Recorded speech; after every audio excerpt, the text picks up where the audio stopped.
Liberty Nation with Tim Donner. Say what? Say what? Say what? One more time. We kick things off for this 10th year of Liberty Nation Radio 2021 with our signature segment, Say What, where we roll out a virtual assembly line of wacky, astonishing, damnable, and ultimately revealing things uttered by politicians and the chattering class.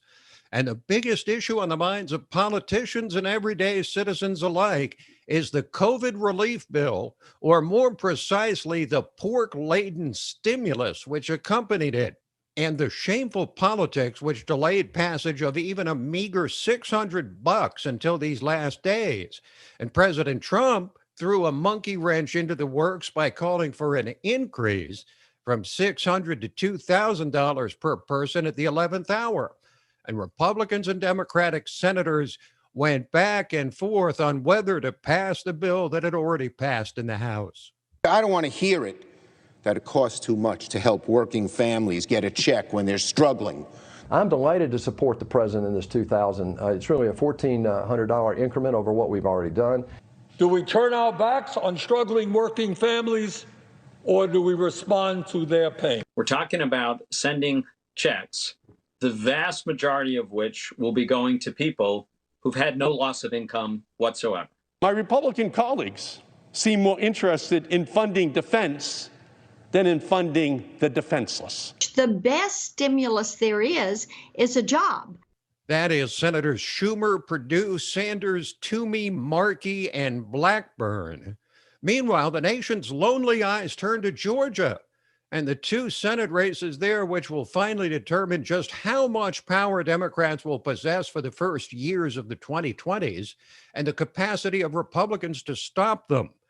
Consider the leftist landscape. If Democrats win both races, Democrats would control the White House and both chambers of Congress, albeit by razor-thin margins, allowing them free rein to advance their full progressive agenda.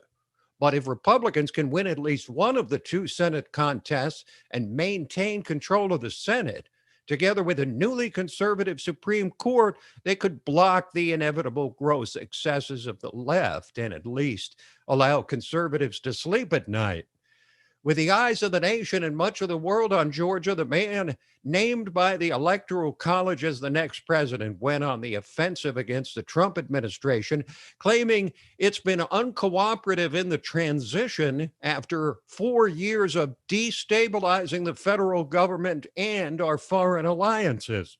For some agencies, our teams received exemplary cooperation from the career staff in those agencies. From others, most notably the Department of Defense, we encountered obstruction from the political leadership of that department. And the truth is, many of the agencies that are critical to our security have incurred enormous damage. Many of them have been hollowed out in the despair of our alliances, in the general disengagement from the world. If Trump cared what Joe Biden or even his fellow Republicans think of his carrying on the fight, he sure didn't show it, as usual, laying out the case for a fraudulent election in detail over the holidays, with the most prominent charge relating to vote dumps in the middle of the night and early morning after the poll watchers had departed. At 6:31 a.m., very early in the morning, Michigan suddenly reported 147,224 votes. 94% for Biden, 6% for Trump. At 4:42 a.m., Wisconsin reported 143,279 votes, almost all of them for Biden. A similar massive drop of ballots happened in Georgia at 1:34 a.m. Again, almost all of these votes for Biden. These gigantic and ridiculously one-sided spikes were miraculously just enough to push Joe Biden into the lead in all of the key swing states. Just because the media dismisses the facts Trump laid out and the sworn allegations in hundreds of affidavits without investigation, and one court after another refuses to hear the cases brought by the Trump campaign, doesn't make those facts trump just presented any less true. Facts that will continue to haunt the majority of Trump voters who believe the election was not free and fair, but also will haunt the next man who will begin his presidency with a massive cloud of doubt surrounding him. But with Trump preparing to depart, the GOP establishment has started to try and reassert its power as they begin to separate themselves from the man who won the presidency and both houses of Congress 4 years ago. Witness the quintessential Beltway pundit known for his focus groups, Frank Luntz, complaining about Trump refusing to roll over. It's having an impact on Fox. It's having an impact on Republicans in the House and the Senate.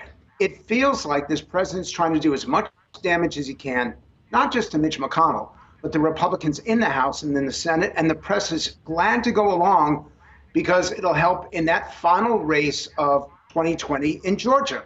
And I'm afraid, and I believe, that those two Republicans may well lose on the 5th of January because of what the president is doing right now. And if those Republicans win in Georgia, will Trump get the credit? Of course not. But Republicans have an array of worries with Joe Biden heading for the White House, primarily U.S. policy on China and with big tech, according to Congressman Ken Buck of Colorado. You see where the vice presidential pick was from and the support that she had during her career. And then you see the money that flowed into the Biden campaign. And it's payback time. It's time that the Biden administration makes sure that Google, Amazon, and the others are taken care of. And they'll do it by placing personnel in key positions, as well as continuing the flow of money back and forth. And it all comes back to the fact that Google and Amazon, Facebook, Apple, Twitter are monopolies, and they enjoy monopoly status. They crush their opposition, and they are protected now by the Biden administration. Big tech has been cozy with Democrats for years, but as we enter the new year, the biggest challenge facing the new administration and Congress remains COVID-19. Even with 3 vaccines approved and in use, over 1 million people vaccinated by the end of 2020. The infection rate and death toll from coronavirus spiked in a third wave of infection. But we now see cases falling in 35 states and rising in only 1.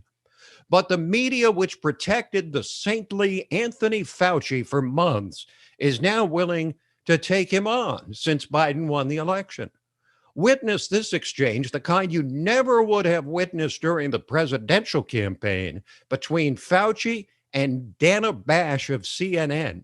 You acknowledged to the New York Times that you've moved the goalposts in terms of what it would take to reach so-called herd immunity in the United States. So my question is, why weren't you straight with the American people about this to begin with?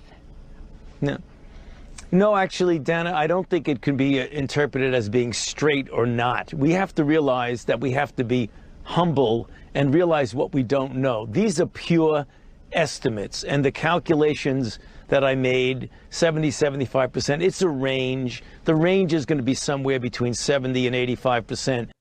Fauci has always been a Rorschach test since he entered the public view. He would often make statements that were interpreted completely differently by the left and right. But Fauci will likely be comfortable with Joe Biden. After all, Biden's been in D.C. for almost 50 years, Fauci for over 40.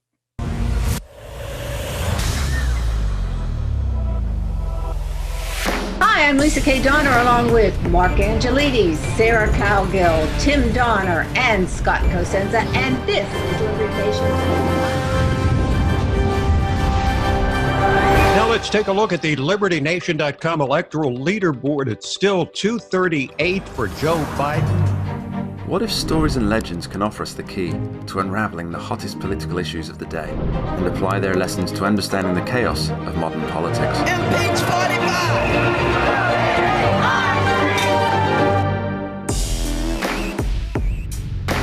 Only where freedom of speech is honored can people who look, sound, or think differently be truly free. If you're discussing something that's difficult, the probability that you're not going to offend each other is zero. President-elect of the United States of America, Donald Trump.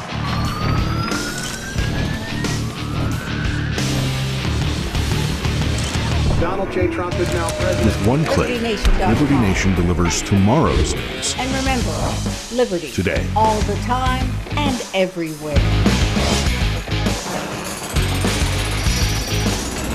LibertyNation.com.